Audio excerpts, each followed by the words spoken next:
Welcome and good afternoon to this meeting today on education and training within Civil Air Patrol. My name is Major Kurt Glaesemann. I'm the head of education and training for the Missouri Wing. I'm also a squadron commander and a character development instructor. These slides are based heavily on the work of a senior master sergeant, Glenn Knight. I just thought I'd give him credit. He's the coordinator of virtual and residence education for Volunteer University for the entire country. A reminder that the NCO Corps within Civil Air Patrol continues to provide, a great deal of service to those of us that are officers. And as a squadron commander, I definitely have always appreciated NCOs that have been in my squadron. So I very much appreciate that work. The new education and training program, which is formerly known as professional development, is covered in Civil Air Patrol Regulation 40-1, which came out in August. With coronavirus floating around, it's one of the things that for some people fell under the radar. Let's see, change slides here. And education and training, ET phone home. Professional development as a term is being banished within Civil Air Patrol. It will be removed from all the different regulations and pamphlets over time. It's still there in some of the things. So that's something that we need to, as a wing, adapt to. Because as new members come in, all they'll hear is education and training. They won't hear the phrase professional development. Or maybe they'll hear professional development and then somebody else will talk about education and training. And we want to have a consistent message to our new members and to those people like me that have been around for a few years so that there's no confusion. For those people who have been in Civil Air Patrol for a long time and have been professional development officers like me, this is sort of a big change to have our title change, but I think it's the right thing going forward to try to use the correct term so that people are not confused, particularly our newest members. That's not the people we want confused. It's the people that have just joined. So with education and training, we have Volunteer University.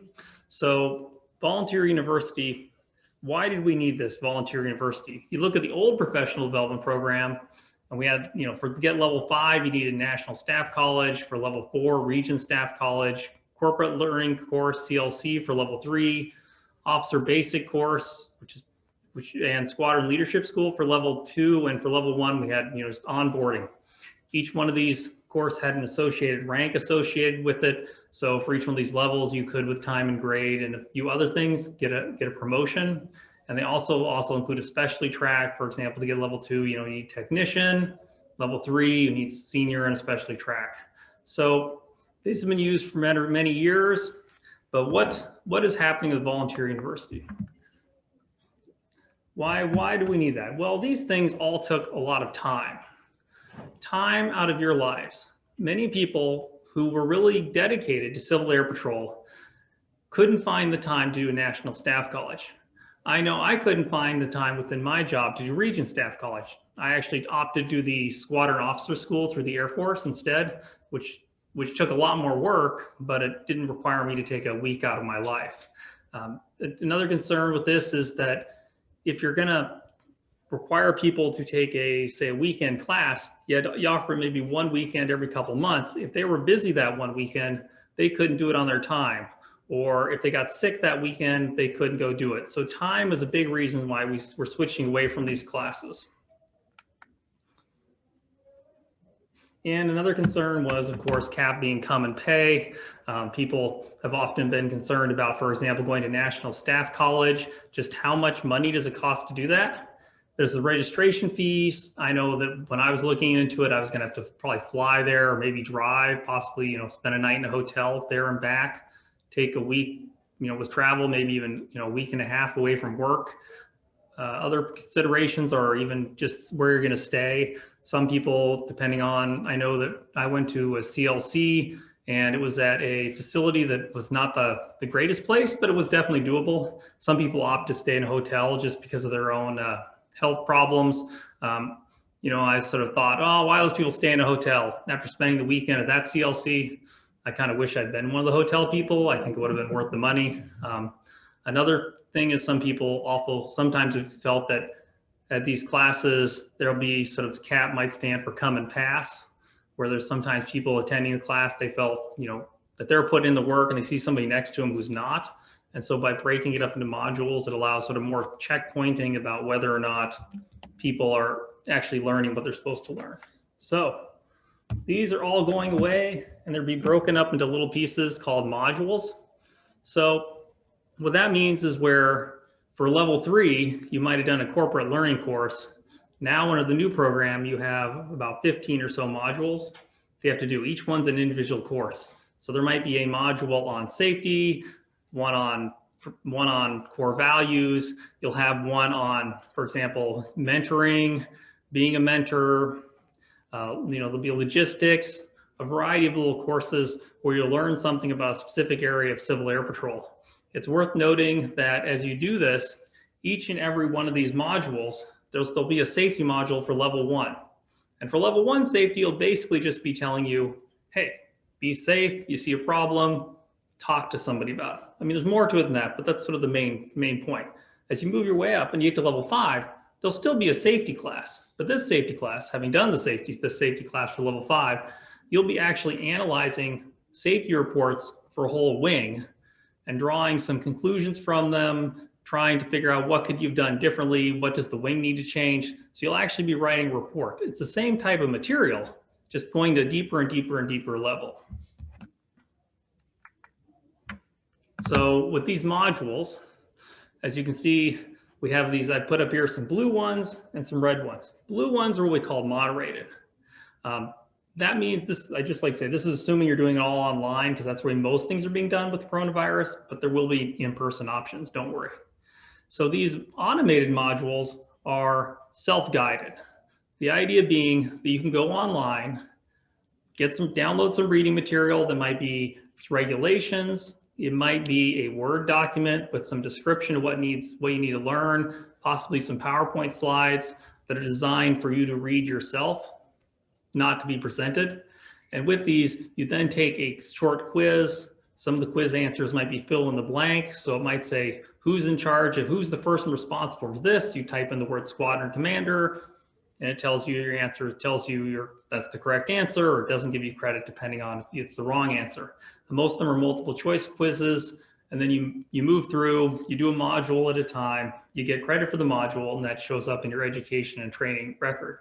A blue module, which you'll notice level 5 is all blue, because there's nothing that's self-graded at the level 5. At level 5, so level 1, everything's self-graded. So moderated means a human being needs to actually grade that.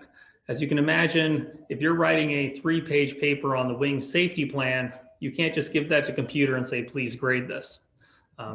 What's it supposed to do? Just do a word count and say, oh, it looks long enough. I had a teacher in high school who actually graded her essays based entirely on sentence counts. That did not produce my greatest quality work in that class, but I did get a very good grade. So that is not what we are looking for. We want quality work. So move up in the levels. And let's see. Online or in person is worth noting, I mentioned at the beginning, that these modules, when I'm talking about self-graded, that of course is entirely online with computer software, and moderated can be done online, could be done online or in person. And in fact, these self-graded ones could be done in person also. That's an option. Just because you can do it online doesn't mean you can't do it in person. And when I say in person, that doesn't have to be, me and you face to face. It doesn't have to be in a class. You can, in principle, do that over Zoom. It just has to mean some human being leading a class, more like the old SLS, CLC type approach to Civil Air Patrol lessons. So quick word list here, because I guess I learned a lot in English class in high school about vocabulary is important. The word module within Civil Air Patrol means a class. So what used to be CLC is now a bunch of modules. Automated means does not require an instructor. Moderated means taken with an instructor. Online means they're taken individually by the internet, but there's no instructor. There might be somebody assigned to you as your instructor, but their primary goal is to just grade your work. And in-person means classes taken in residence. That could be face-to-face, or it could be live, could be, somebody could actually record some YouTube videos, send them to you. you could then interact with that person as an instructor, non-real time also, but that involves outside the online system where you are interacting with a specific instructor, more like the old CLC approach. Okay, push the button hard enough there. More new words. Things that weren't mentioned on the haven't mentioned yet. There's something called a cohort. You may have heard about cohorts. That's a group of online students that you're assigned to. It turns out that just if you're going to do these online classes, it's best if done in a group. Now, this group, you're still doing your reading assignments and such individually. There's not an official class where you show up, but you will therefore have an opportunity to discuss with these other members of your cohort, your topics areas. It can be difficult because it's not necessarily working at the same pace. So you may find that only some people in your cohort are working on safety, say at one time. And they'll also be assigned a group of instructors. And I use the word instructor somewhat loosely because when you're doing these online groups, the main purpose of the instructor is to be a grader. So you can, without ever even emailing your instructor, other than say, I've done the work, you can be part of one of these online cohorts, submit your work, just say, here, grade this, and they don't teach you a class. So instructor, I use that term, that's the official term, but you're being one of these people, you're more of a grader for these online classes, which makes them less of that one-on-one type interaction that some people like. Access is another term that's important to be familiar with. Access is just the tool used to deliver the online material for online classes. Can also be used for in-person classes because you can download the documents from there. Access is just a tool. You probably already used Access for some of your other Civil Air Patrol classes. Some of the other ones you've done are in there. We're moving, I think most of the learning management classes have moved to Access now, but it's just a tool. It's not your training record. Don't be concerned if you see classes in there you don't think you need to take. Just because they're available to you doesn't mean you have to take them. Another term is VIR, Virtual in Residence. Wouldn't be Civil Air Patrol if we didn't turn it into an acronym. That means classes that are in person via the internet. So that means, for example, the people listening on Zoom right now, this is kind of for them a VIR experience. There's a human being here talking in real time. They have the option later to ask questions, but they're not physically located here right now. So that's sort of that mixture where you can have these online classes that are more like a traditional SLS CLC type experience. So the two words are synchronous. Two words important is synchronous versus asynchronous. So synchronous means taken at the same time. For example, in residence, in a classroom, face-to-face, could be done over Zoom. This means a group of individuals, hopefully a group of individuals, but could be done one-on-one, doing a class. Asynchronous means not at the same time, could be an online, this means an online cohort and you're doing it independently. So if you're doing it asynchronously and you want to do it when you have time, you have to use the online cohort method. Although I guess you could, if you could find some instructor that was willing to work with you asynchronously. I'm not sure how you would do that, but if you figure it out, you go ahead and try that. COVID-19, 2019. It's worth noting that the original intent when Volunteer University was rolled out was to basically continue to have SLS, CLC kind of like activities where on the weekend the wing might offer several modules and you'd show up for a few hours or maybe host that type of events. With coronavirus, that basically got largely destroyed temporarily. So do have no fear. In-person activities are planned to be coming soon, but the asynchronous was definitely worked there. It turned out for the best in some ways that we switched asynchronous as an option right when coronavirus was coming out, and definitely Colonel A did a great job with her team of several hundred people getting this new software all rolled out in the middle of a pandemic. So let's talk about virtual opportunities here. Now, can you read this? Because there's been no in-residence classes because of the coronavirus pandemic, COVID-19 sort of causing trouble there, and online training is, can be slow for good and bad reasons. One reason why these online volunteer university classes can be slow for individuals is for bad reasons is It's hard to get motivated. I know personally sometimes if you don't have an actual instructor. Who here has ever, been given an assignment with no due date? How easy is it to get motivated when somebody says, I really want you to get this done, but there's no due date? Who has trouble doing that? I mean, it's not necessarily because we're lazy or because we're procrastinating, but you've got, your squadron commander, your wing commander, your wing director of education trainings, all got things that you need to do that have actual due dates. In your own professional development, when it doesn't have a due date, it's so easy just to put it off.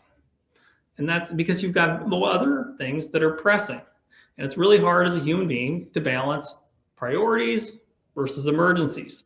So speaking from personal experience, I have that same problem. We all have that problem. It's hard to prioritize. And online training can also be slow for good. That's also a good thing is if you have a real problem come up, you can actually not take part in the online class for a month or two and then jump back in where you were. But if you say you're signed up for National Staff College, your spouse gets sick, your child gets sick, you get sick, something happens, you can't make it. You have a whole year that you're out of luck. And next year you have to hope that you'll have a slot available. So online can be slower for good. It has both advantages and disadvantages.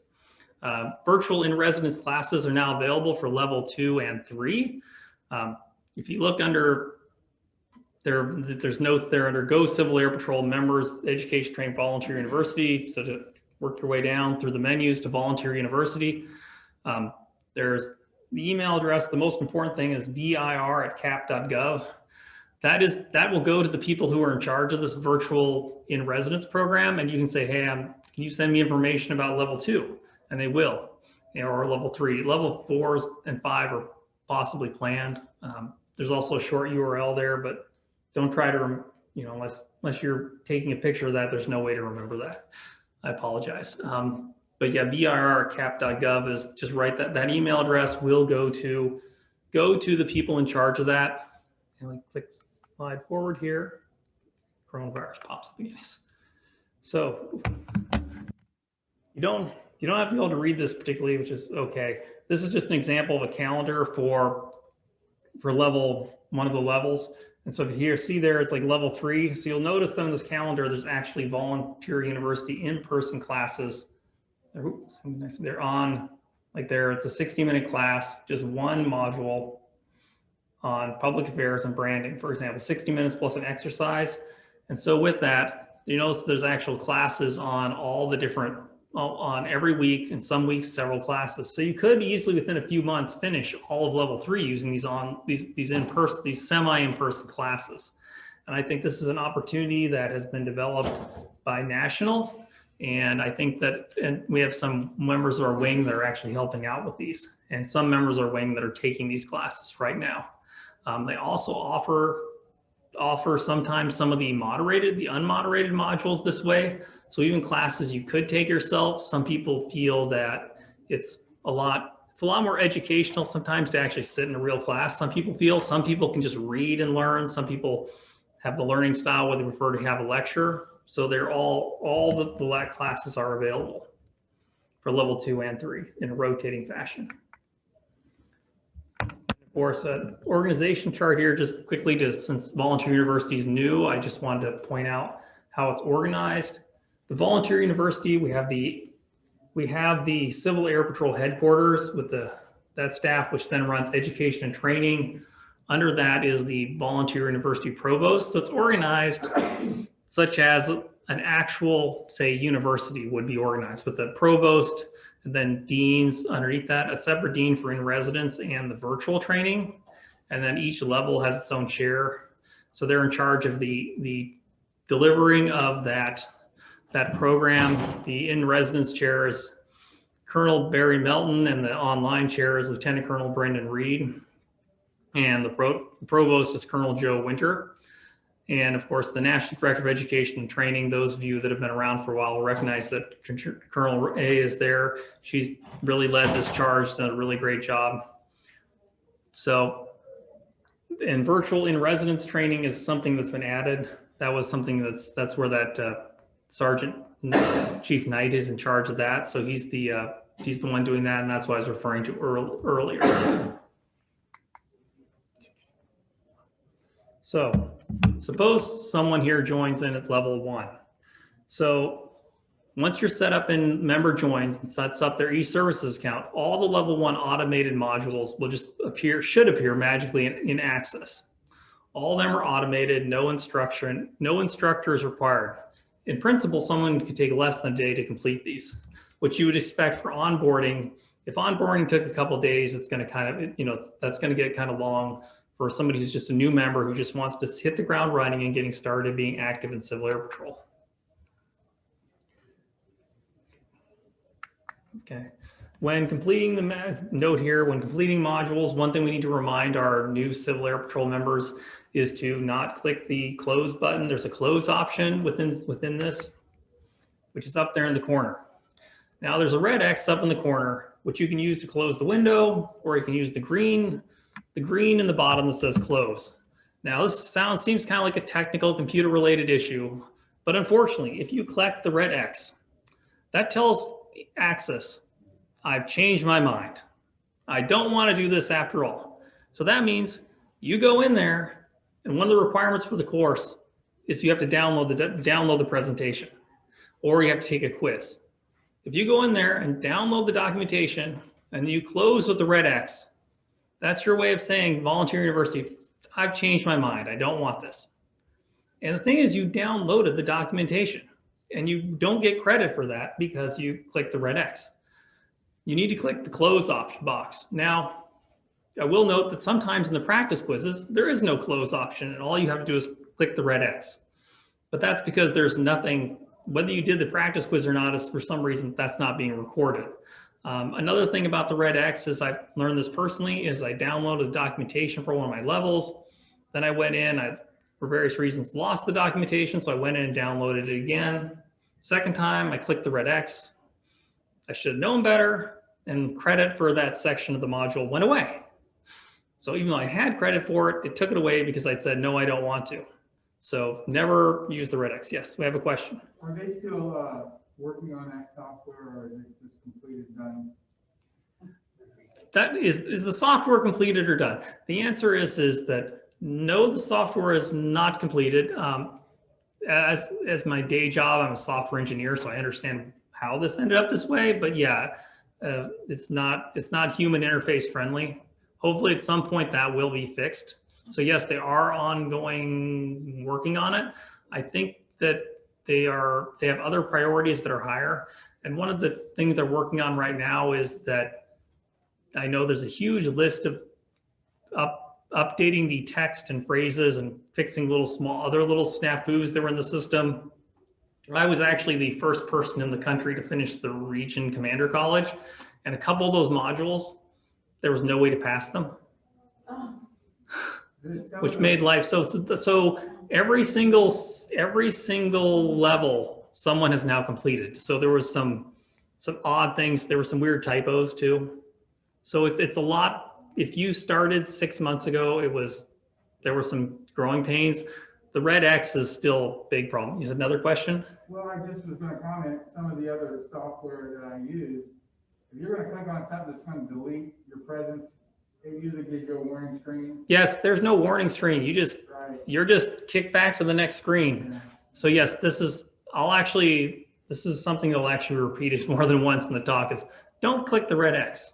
That's if there's anything you can take home and tell your people doing e-services, using Access, especially your level 1 people, is like, don't click the red X if they're doing the online option. But yes, the software is definitely getting better. I think because there's the workaround of don't click that.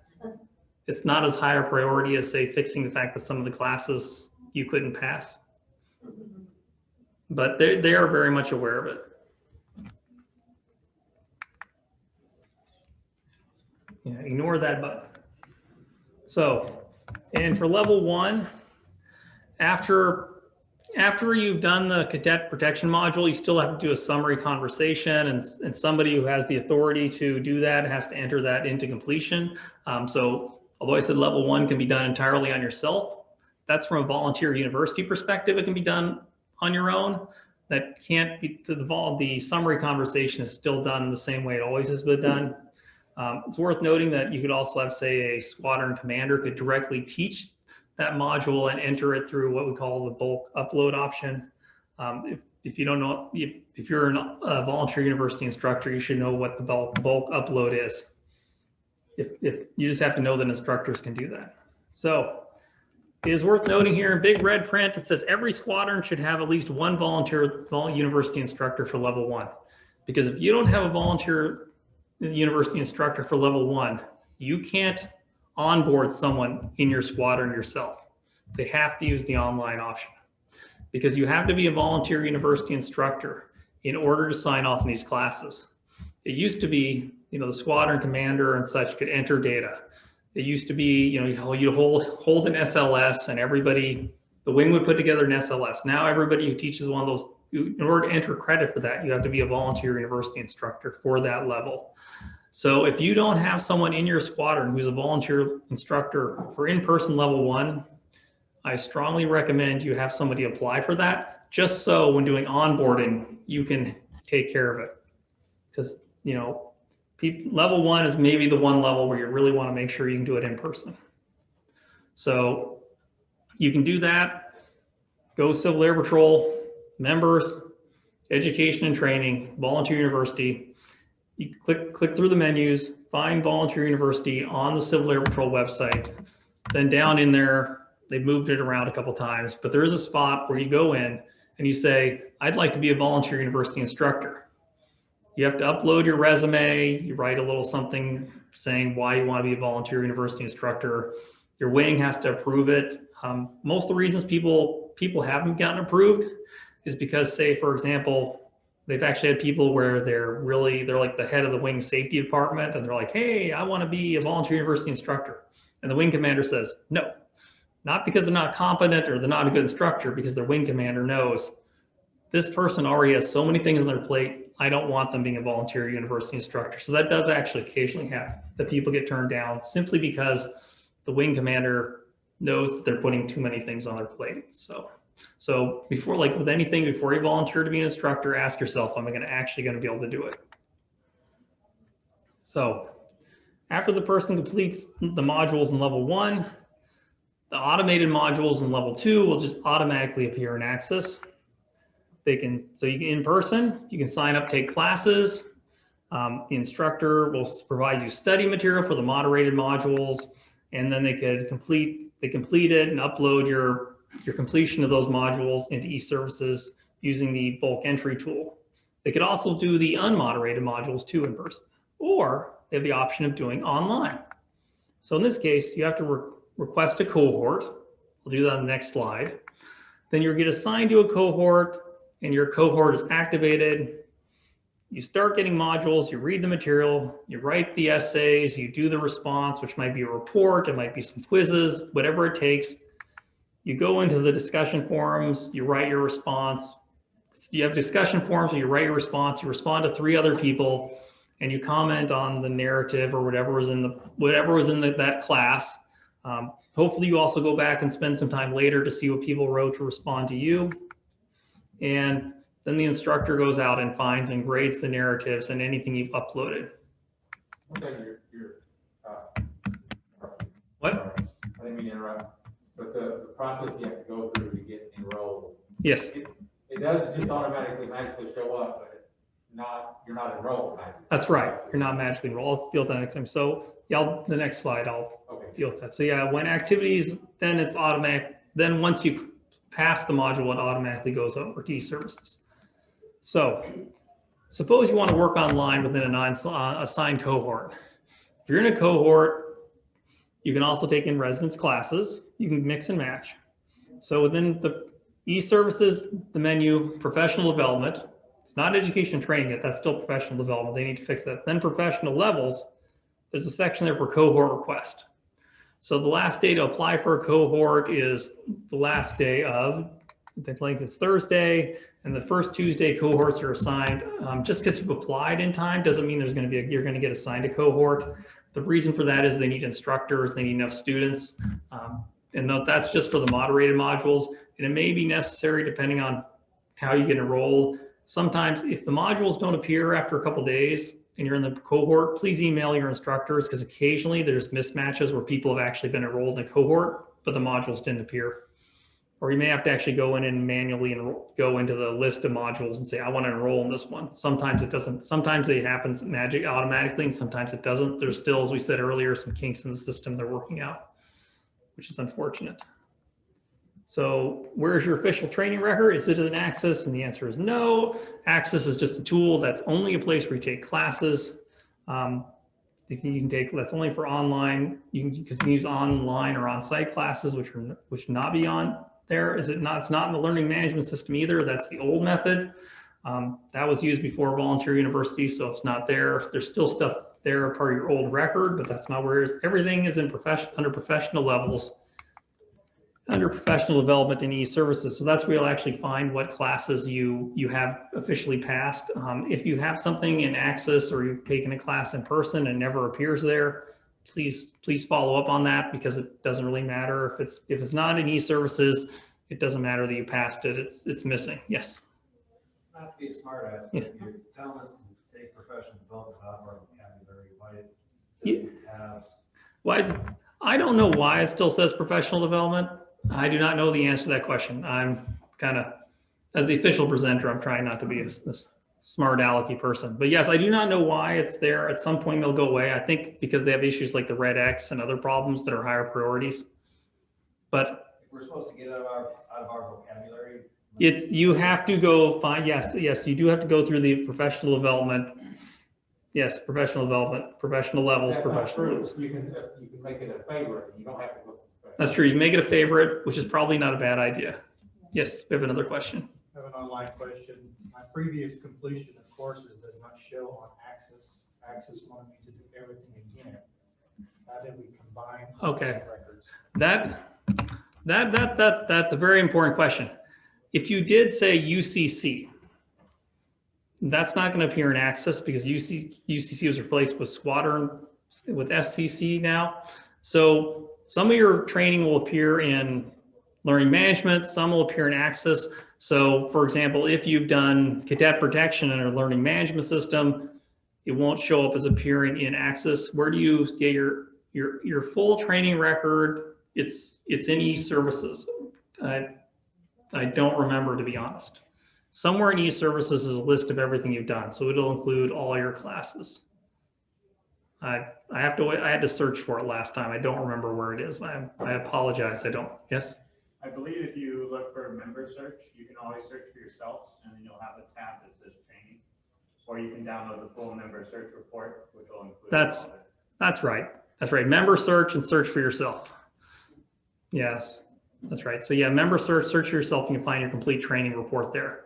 That can be a confusing point, because yeah, Access will not know about anything you've done under the learning management system, unfortunately. So yeah, professional levels is where you find it. There's a picture there. Professional levels off to the left under the, as I said, the poorly named professional development section. Yes, it's professional levels twice. And so, for example, this is this is what it looks like. Senior Master Sergeant Glenn Knight, he plugged himself in and into this. So we have here, it says approved. Anything that has a green banner across, that means that don't look in there. You don't have any work to do in there. In fact, for example, even if everything's blank because you already did the level under the membership system, it's still approved. If it's green, stay out of it. That level's done. And then it's also then within each section, it'll tell you how many you need completed, because sometimes within some of the levels, you have a choice of different modules. It's freaking module levels 1 and 2. So maybe you only have to do one out of one is all you need to do. It says approved, that means it's done. And it also says how it was approved. In this case, it's bulk university upload. Okay. So another thing is that if you look at this one here, for example, there's this one here that says you can enter a date for some things. For example, mentor a member through level 1. You have to enter a date, because it has a little orange exclamation point, which is says you have to choose a file, a date, type in some text, and upload. Now, that means, for example, things like if you've done a squad, like attending this conference, you need to upload some proof that you attended the conference, whatever that may be. Then you type in the text saying what the name of the conference is, you upload the file, which could be scanned in, a photograph, something to prove you attended. You submit that, and that gets approved independently.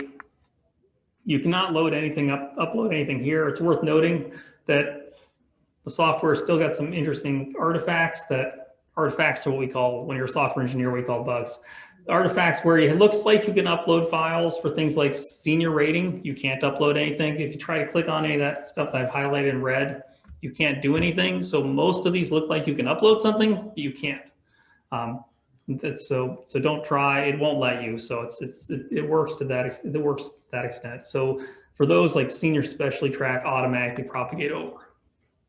So what kind of credit for life experiences you have in the new system? Average person, you get nothing. You just come in, you start professional development. Former cadets, depending on your levels, you can get level 1 or 2, depending on what kind of award you have. Former military, usually people think about this as being officers. They think of like advanced rank, or they think of like officers have taken like squadron officer school. It's worth noting that a lot of the NCO schools also get advanced credit too towards professional development. Submit to the LEM forms. Do not submit it to me. If you submit it to me or to your squadron commander, they'll just pass it along. The LMME forms at CAP National Headquarters, they will grant credit. The credit can be granted depending on what your military professional education is for things all the way up through level 5. It's only some of the classes, only things that they consider such as mentoring that are not CAP specific. CAP specific classes are not waived. You come in and say like a advanced rank because you're a pilot, or say I was a former university faculty, I got some advanced rank because of that. You don't get any advancement in your professional development. And there's a few of the modules can be waived for region staff college schools and such, like national safety and chaplains. So the question is, to cohort or not to cohort? That's the question. This is just my opinion. It's not official.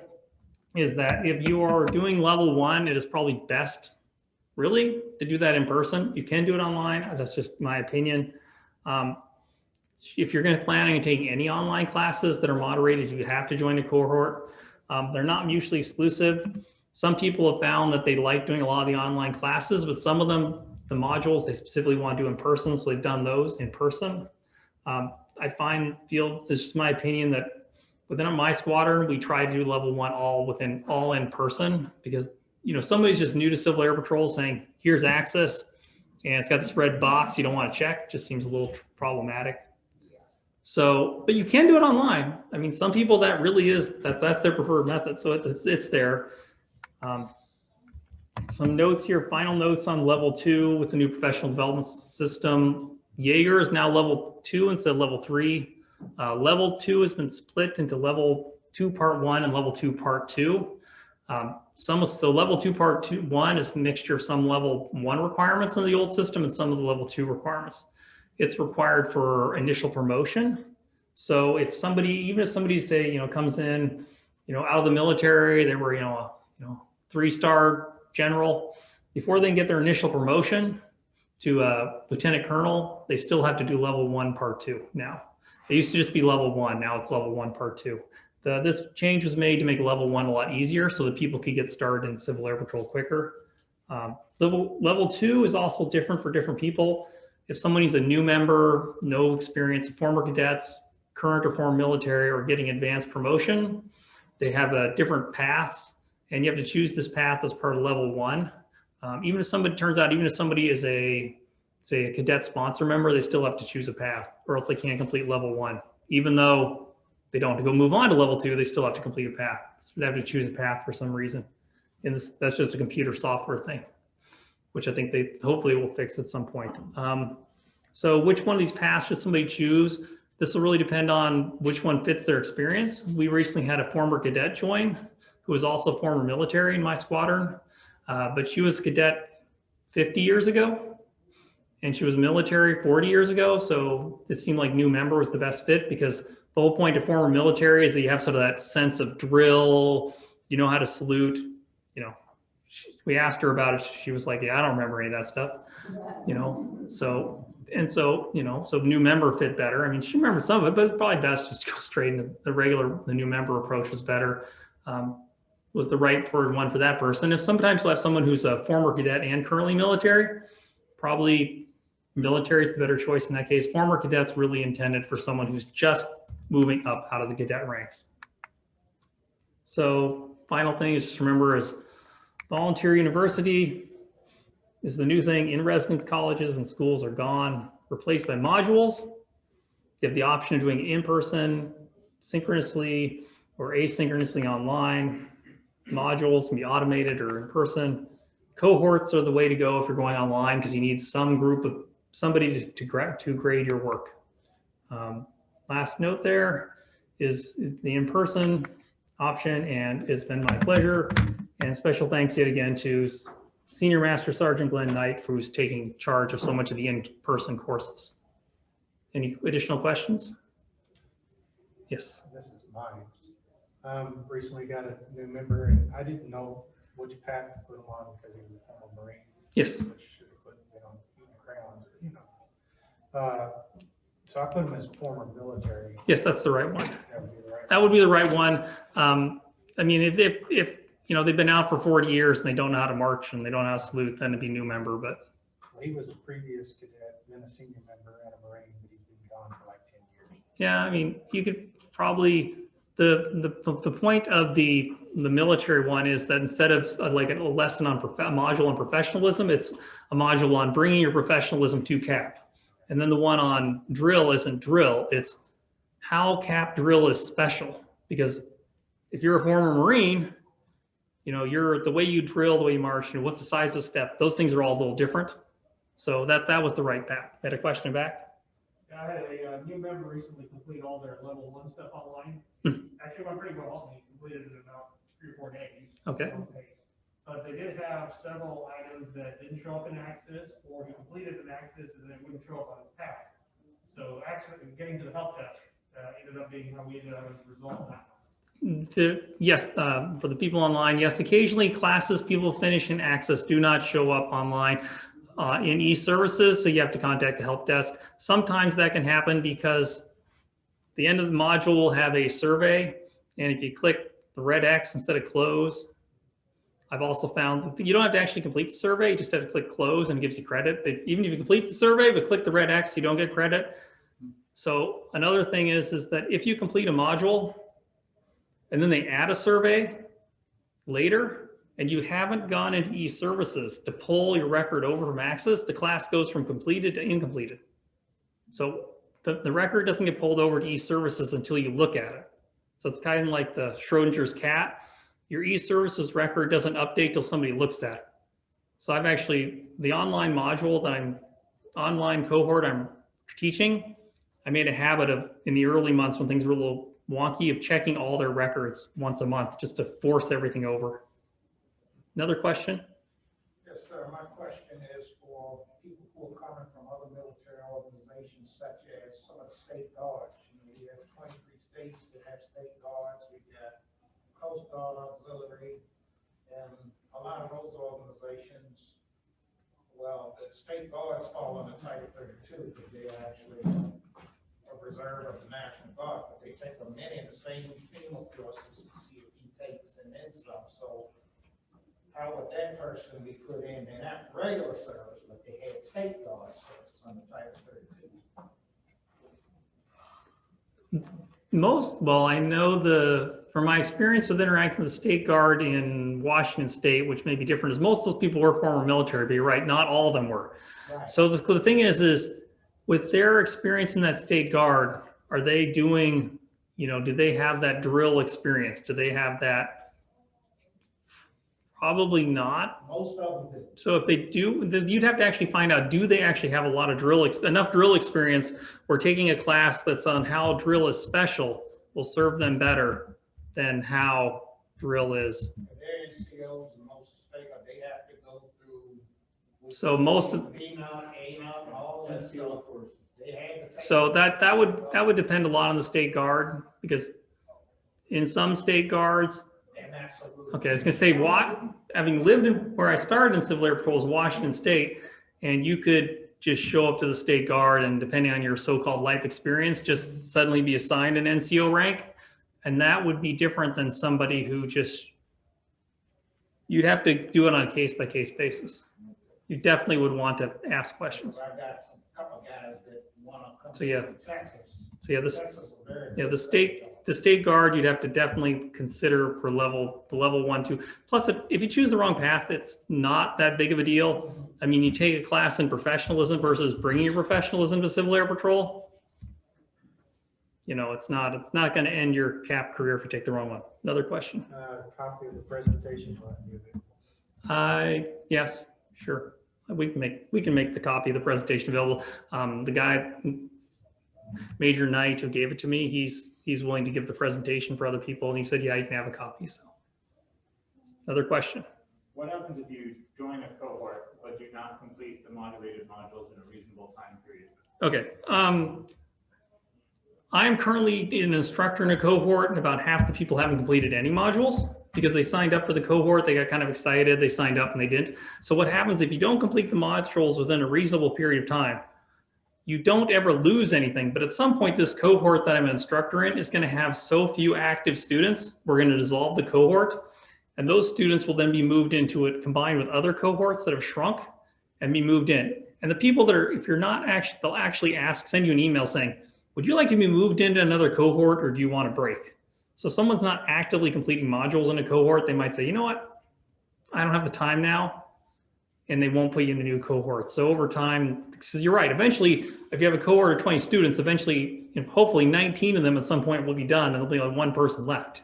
You know, and that one person will eventually be done. And we don't want, each cohort has like 3 or 4 instructors. So we don't want 3 or 4 instructors for one student. So yes, they just at some point break you up and reform you to new cohorts. Thank you. Question? Will squadron commanders, like if we have a new senior member that comes in and they sign up for the cohort, will the squadron commander be told about it so that they know that they are actually in this cohort? And if they don't ever get contacted by the professor, are we supposed to contact somebody to get the learning going? The volunteer university is run separately enough that you as squadron commander, the answer to your question is you will not be contacted and told when somebody joins a cohort. You don't have to approve that. So you won't know unless they tell you, hey, I've joined a cohort. And maybe if you check in e-services, you start seeing things being populated and work being done. But if they're not getting contacted by the professor, if the cohort starts, and it is, as with anything, there's stories of people who have great instructors, and some cohorts where people signed up to be instructors, and just like the people that didn't complete any modules, some of the instructors are less than optimal. So if they're not contacting, then they should contact the instructor. If the instructor doesn't get back to them within a week, contact the chair of that level. And if that person will then hopefully will then deal with the instructor who's the problem. Yes. I believe the squadron commander does have to approve the cohort request. You think so? Yeah. Okay. I was the squadron commander. Okay, so The initial request. I was not squadron commander when anybody made a request. So I've not had any request. Okay, I've not had any requests since I became squadron commander. So I guess so maybe squadron commanders do have to. Sounds like they do have to approve cohorts. That's news to me. You have to approve their application for a cohort, but whether they actually get assigned to one. Okay. That one is another thing. Okay. You have to be, your squadron commander does get a sign off on your cohort. Does have to sign off on it. That corrects what I said earlier. So yes, you will, the squadron commander is aware that you've applied to a cohort. That doesn't mean they're aware you've been assigned one. Okay. So if you have a new senior member that comes in, are they going to see the LMS the same way that I do, because I've been in for several years and it says for more training, go to access and you click on that button up there? Or is their LMS set up totally different? The newest member we've had join had to click on the learning management system, then click on that. You can directly bookmark the learning management, that link though. But yeah, you do have to go through the learning management system to get to access. And there's not a direct link to access yet, unfortunately. Yes. If you're working with a senior member and say they have or are going to sign up for a level 3 cohort, Mhm. do you as the education and training officer have visibility to know what modules for them are available in Access versus what he would tend to do via the cohort? Do you have visibility so to that? 'Cause I do haven't figured that out. there is a list. The question is as education training officer, do you know what class are available? There's lists in the online about what modules are available. It's worth noting that the modules are the same for everybody in levels 3, 4, and 5. It's only the level 2 that's different depending on what path you're taking. It's really different. So they'd be the same modules for everybody. So how would I see it for level 2? I mean, how can I determine what a specific person is going to need? Oh, okay. What do you know what the specific person needs? You can look online. Another way is if you can go into this is a really good question. How do you know what in level 2, what different people need? The simplest way is actually, which is not the simplest things. You go into e-services on the level, it actually lists all the classes. And if you hold your mouse over it, not on your phone, on a computer, sorry, it'll actually say what that class is for. So it'll actually say this class is for new members. And then so it'll be like bringing your professionalism to CAP. You put your mouse over and say, this is for former military. Then you put your mouse over the one that says professionalism. It'll say, this is for new members, former cadets. It'll list, and then someone will say, this is for all members. So that's how you can tell which ones. Which ones are available in Access for that member? And they should all be available for that member in Access. They should be. Now, can you see what they actually see, assuming there's like some type of glitch? No. So you may have to walk through them. Sometimes, depending on the system, a lot of times you have to go in and click on all of them. There's an option where you have to enroll in an individual class sometimes. Sometimes they automatically appear and sometimes they don't. I'm not sure why. So there's still some weird technical issues where you have to specifically go in and say, I want to enroll in this class. Yeah, as the officer, the best thing is to watch over their shoulder. Yeah, I'd say that is correct. You have to watch over their shoulder because you can't go in as them. Yeah, you have to almost see their screen via Zoom. So sometimes via Zoom or over there, actually watch what they're doing because, for example, that's sometimes the only way you can figure out that they're clicking the red X. Even if you tell them don't click the red X, I've been told to do things and thought I wasn't doing them, and we all make that mistake. Where who knows, maybe their monitor's messed up and doesn't look red. Thank you. Colorblind, they could be color. It could very well be colorblind. Yeah, that's true. I think I'm almost out of time here. Any further questions? Well, thank you.